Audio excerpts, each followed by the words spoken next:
All right, welcome back to another episode of Cameo Podcast, Civic Election Edition.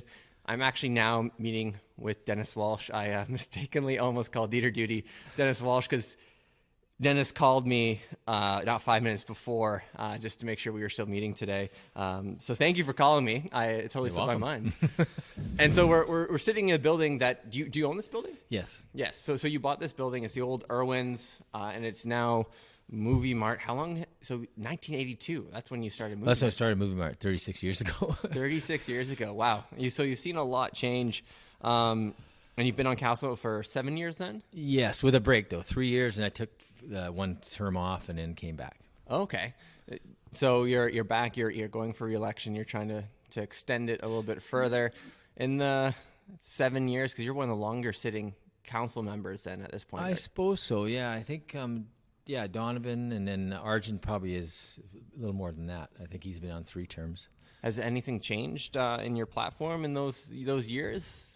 I don't think not. I mean, I've certainly got a lot more experience, and I'm probably more collaborative than confrontational. Where maybe the first time around, but it was such a different council the first time around. It was a kind of a fixed council. It was Randy Deal was the CAO, and I believe that it was just an administrative council, and so there was usually the vote was usually 8-1, 8-1, 8-1.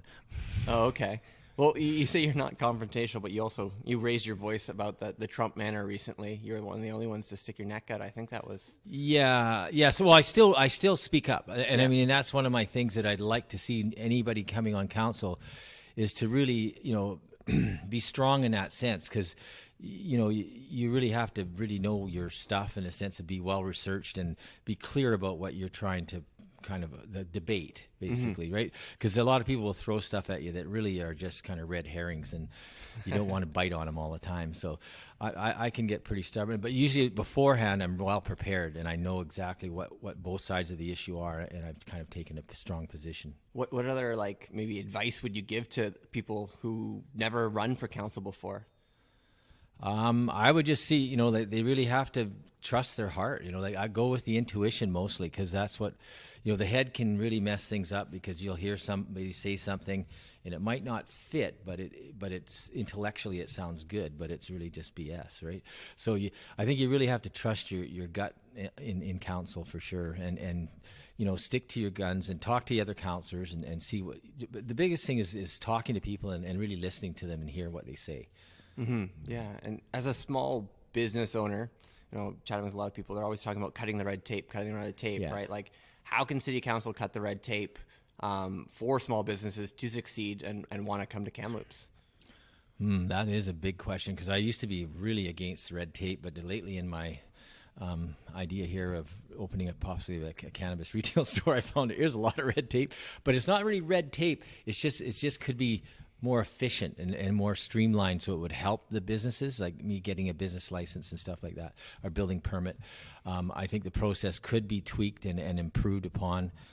So there's various things. It's just they need to be able to have an open dialogue that allows the businesses to critique their work, so they can not look at it and be offended by it, but actually to have a vehicle where you could actually take it all in and look at what they could change and what they don't need to change, right, and make a decision. But right now, I think people, sometimes the city, they hear so much criticism, they get offended. That's the first reaction. Yeah, they immediately get defensive. I think we all do that. Yeah. I do that. I know for a fact, right? And something you have to kind of get over. Yeah. But what are kind of like some 3 hot topics that you just kind of keep on seeing a trend in as you campaign, kind of popping up, that people want to talk to you about? I guess, well, the big one seems to be, right now is affordable housing and the homeless, right? Like, that's a big issue. And I really think the city has done a good job. It's just, unfortunately, we got delayed because we have these 2 big units of about 100 units coming on, but they were supposed to be done on November, and now they won't be done until March, April, right? Oh, really? So that's going to add about total of probably, I think, about 200 new units for the homeless, right? Because they count the one on Mission Flats that's 55 that's supposed to be open in November. Oh, okay. I didn't realize that they got delayed, and it's kind of the end of winter at that point. It's kind of a moot point. Yeah, exactly. Yeah, but that's more semi-permanent housing, right? Like it's actually housing, not emergency shelters. So it will give people a home off the street, because right now we're lacking in space. There's nowhere to go. There's Crossroads Inn and there's Henry Leland and a few other places, obviously, but not enough, right? Because they've identified it, I think, depending on whose numbers you look at, but some people say 200, some people say 300-400. So we need to provide housing first. That's critical. And it should always have support services, because I owned the Crossroads Inn. We sold it to Ask Wellness. There's 52 units in there, and it was a big zoo. It was called Rafter G before, and it was basically a crack shack. The whole hotel was, and drugs and prostitution, basically. So we when we took it over, we had to kind of filter all that out, keep the people that we felt were more responsible, and then bring in new people. And it was quite I think it was about 6 or 8 years we owned it, and then we sold it to Ask Wellness. Oh, wow. So I do understand that part of the business, right? Like in the sense of what needs and how valuable it is to people, because there's some people there that they'd never been in their own space, and just to be able to leave their stuff, lock the door, and know it's safe, because we had a very controlled unit, and they could come back and their stuff was still there, and they could sleep at night too, because they didn't have to worry about, they had a safe place to sleep. So it really made a big difference in a lot of people's lives. Yeah, I had no idea that you're involved in more than just the Movie Mart side of things. So you got Movie Mart, you've been a large, I don't know if you're a developer, a landowner, real estate person, whatever it be. Think about cannabis dispensary, which I knew that part as well. What do you think, like you have Movie Mart, right? Yes. Like not to kick you, but like movies, renting movies might have had its heyday. You will probably refute that, maybe because you're still in business. Where do you see Kamloops going? Like, what sort of businesses would you like to kind of see popping up beyond just, the go-to cannabis one, which is the hot topic right now? Yeah, and that's even questionable right now because of the way it's being rolled out. But I still think it's worthwhile. The way Kamloops, the biggest thing is with anything in real estate is location. Kamloops is so well situated in the province and as a hub, right? With both railways coming through it, the highways systems all go through Kamloops. So, and the weather and just the climate is fantastic. So we really have an opportunity to attract people that want to really live here and kind of plant their roots here. And so, the tech sector is really big, and the innovation center is really trying to come on strong. I think we got started a little late on that one, but we're catching up. And as a hub, for basically distribution hub here, for centralizing either people's headquarters here, because we're just so accessible to the rest of the province. Like we're in the middle of Calgary, Vancouver, basically. Mm-hmm. And the Okanagan's below us, Prince George is above us. So we're really well situated to be a really great distribution center. I'm not into, adding more heavy industrial, because I think part of that attraction is the quality of life. Mm-hmm. And I think we have to protect our airshed. And in most heavy industry is not going to be protecting our airshed. Were you on council when the idea of like an inland port was suggested here? Yeah, that's been kicked around for quite a few years, and they tried it and they lost. But I think right now, what I've been told is it's going to Ashcroft, because both railways land in Ashcroft, and that I think they've got some federal funding now, and that's where it's going to go. Unfortunately, Kamloops would have been an ideal location. Yeah, absolutely. It's just. It's a shame that it's great for Ashcroft. Yeah, and it's in a neighborhood. So, totally. A lot of people will commute. A lot of people commute to Highland. That the mine in Highland Valley, out Logan Lake. I bet you more than half the people live in Kamloops, and so they spend their money here and buy houses and everything.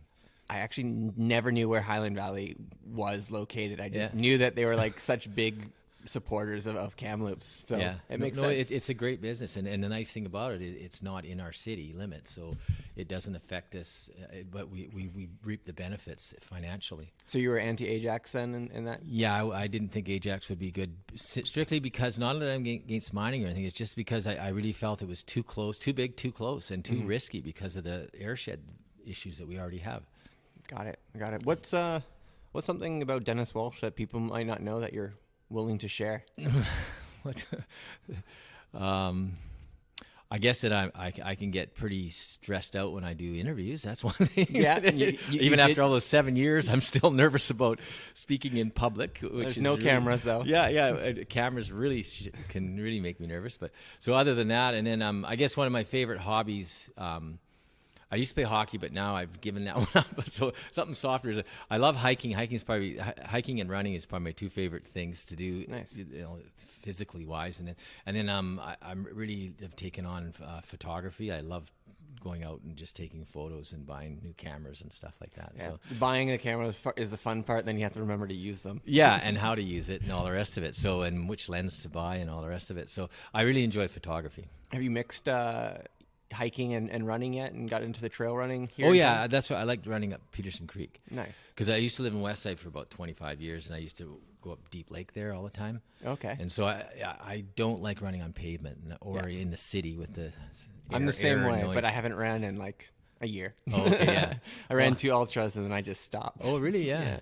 What if you had to grab 3 movies out of your shop right now? What would they be? If those are the 3 movies that you have to watch for the rest of your life. Holy smokes! Yeah, that's a tough. It's the popcorn question that you actually have the opportunity. I've gotten into. I'm really into foreign movies. It's been 36 years of watching everything, and I've been narrowing it down now where I like something more interesting. And so I've been watching I watch a lot of foreign movies, and so even the TV series like.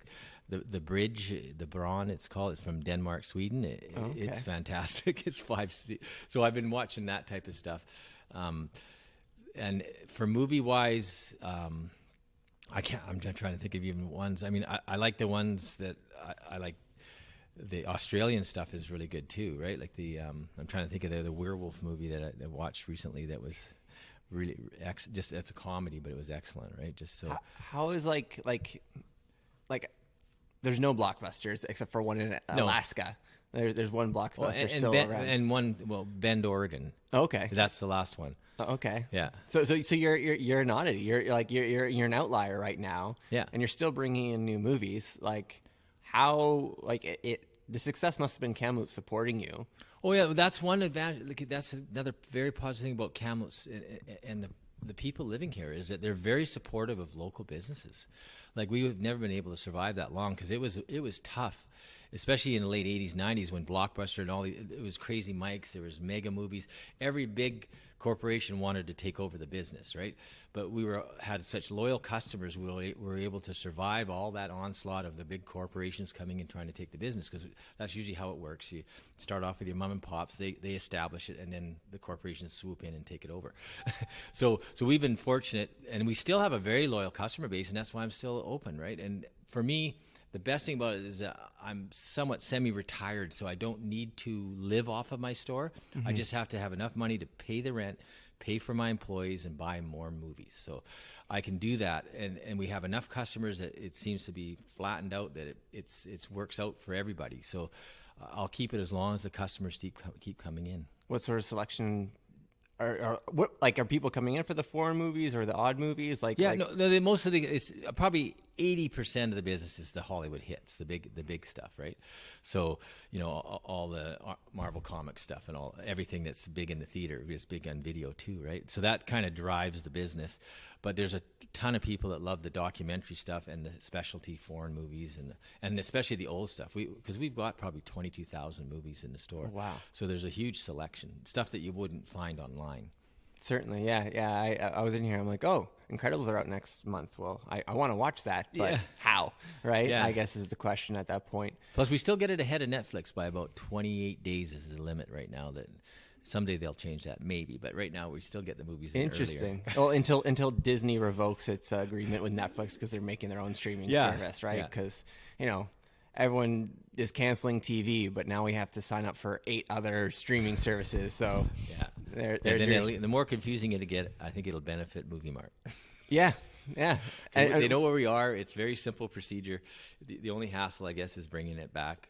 And, that's the only issue that, is one negative, I guess, about the video business. Right? You've also been supporting like the local film industry as well, because I've submitted, my KISS, my Kamloops Independent Short story or whatever be to your location. We worked with Kamloops Film Society for decades, 2 decades, I think, because I was actually a director.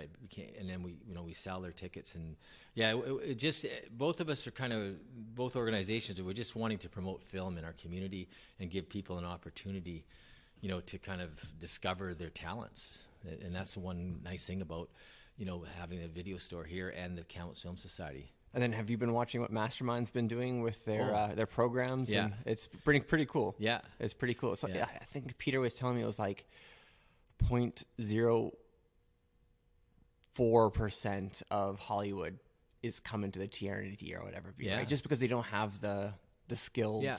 We need the facilities, right? Yeah. The facilities, but then the people to fill the facilities. Yeah. You have to have the capital, the people that can actually do it. The human capital. Yeah, the human capital for sure. Yeah. So Peter's been doing some cool stuff up at Mastermind. He's got the facilities now. Now it's training the people, and these programs are like $25 free, whatever be, right? Oh yeah, no, it's excellent what he's doing here for the community, because I think it will eventually, over a few years, once he builds up that human capital, then more studios will look at doing stuff in this area because it'll be all set up for them. Yeah, it was like it was $1 billion, like it was billions of dollars that people were looking to go to BC to bring movies to shoot them here, but they don't have the human capital. Yeah. Right. So that is a whole industry for hopefully Kamloops to grab a hold of. Yeah. We're 16 minutes in. Yeah. What's something you want to talk about? Not just what I want to talk about. Well, I don't know. I know I was reading on Stephen Karpuk, who's running for council too, on his webpage today, and I thought he hit a real good point. I think he really has a good understanding of what the city is looking at and what it needs. So he talked about this crossing, another crossing at the end of West Side to connect Heffley Creek and Rayleigh, basically, right? Mm-hmm. So I think we should be lobbying the government. And whether that takes, however long it takes, I think it's worth the lobbying effort, because I think that would really change our city. I mean, in the sense of the North Shore access to the Sun Peaks and everything, I just think economically it would really help our city a lot. So I thought he really hit on that note really well. Yeah, he's got some great points. That's where, he brought to my attention the inland port when I interviewed him, and smart guy, interesting guy. I mean, he definitely has the talent to be on council for sure, I believe, So, so there's stuff like that. And then I think we need to have a strong council in the sense of the council should have the vision for the city. Like right now, I think the administration, this is one I've always had this issue with. Administration, I mean, they have the education, that they're very bright, talented people and everything. But as visionaries, I think that's the job of council, tuning into to the public and the residents and businesses that live in the city and finding out what they want and kind of moving the city in that direction. Because I think administration, their job is basically to do the work, but to come up with the ideas. I think they're in a different position.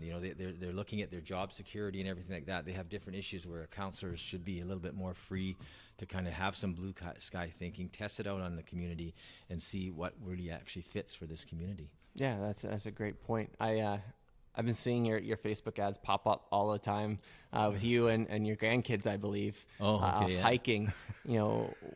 Where would you like to see? When your grandkids are, my age, or would it be? What sort of Kamloops do you want it to be for them? I think certainly I'd like to see us have more parks or more natural areas, or at least protect what we have for sure. I'm really grateful that we already have what we have.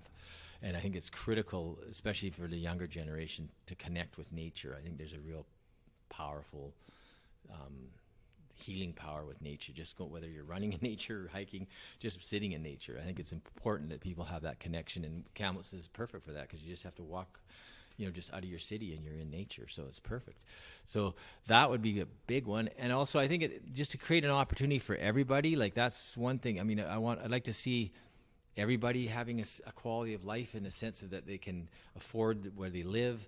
And they can all kind of thrive in this community, no matter what, whether you have CAO job or you just work in a restaurant or something like that. Because, I mean, that's a big issue that people need to, you shouldn't be working full time and still be under the poverty level, right? So I think that's critical.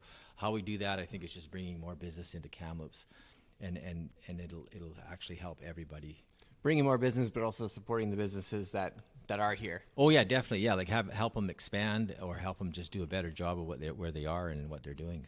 Absolutely. Well, Denis, where can people find out more about you, or any last words you'd like to share? Well, just main thing is come out and vote October 20th. I always make sure I'll plug at the end. Yeah, definitely.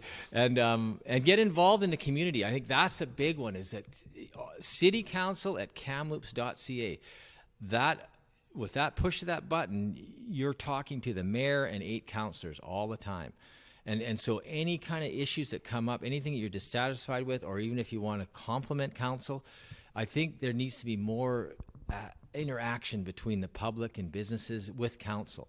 Mm-hmm. And not to just wait to meet them on the street, but actually, make that effort to try to, because city council at kamloops.ca, it's wonderful to hear from the community, what we're doing right and what we're doing wrong, and I think it's important, and it's very influential too. So I think people just need to get more involved in the community at the level that they can take. And I mean, to write out a quick email, push that button, that's not a lot of effort. But, coming to a council meeting, especially at 1:30 in the afternoon, I'd like to see them in the evening. But I mean, that's more difficult to spend that time, right? But there are other avenues now with, the social media and aspect and all the rest of it. So I just like people to get more involved in their community, whether that's, and neighborhood associations, I think, are critical to our city because it's so spread out. Mm-hmm. Like, to get involved, and even if that's only going to the AGM once a year, but just to show up in your neighborhood committee once a year at least, and just express what you feel needs to be done or not done in your community, right? Like, so just get involved to the level that whatever people can do, whatever they're able to do. Yeah, make Kamloops what you want to see. Exactly, yeah. It's because we have to hear from people without knowing what they're thinking. It's really difficult to move forward in the right direction. Absolutely. Well, Denis, thanks for taking the time out of your day to chat with me. You're very welcome. I truly appreciate it. So if I could ask one thing is, make sure you get out and vote on the 20th, or actually you can vote today on the 10th. I'll have this podcast out shortly. Their polls open till 8. And then I think it's the 14th as well. So 2 opportunities to, vote ahead of the 20th. Just make sure you vote. And if I could ask a second thing is subscribe, share this podcast with anyone who you think might want to get to know Denis Walsh a little bit more. And so it's October 10th, 11th, and 17th at the Heritage House. So I said that wrong. So we have today, the 10th, tomorrow, the 11th, and then the 17th, 8 to 8 at the Heritage House, which is just across from Sharks Club, which is that little building, that little cottage-like building. I think the Heritage House is actually the one right to near the left of it. Park, to the left of the little cottage-like building across from Sharks Club. It's at Riverside Park. So check it out. And thank you, Denis, once again for chatting with me on Cameo Podcast. Thank you. You're very welcome.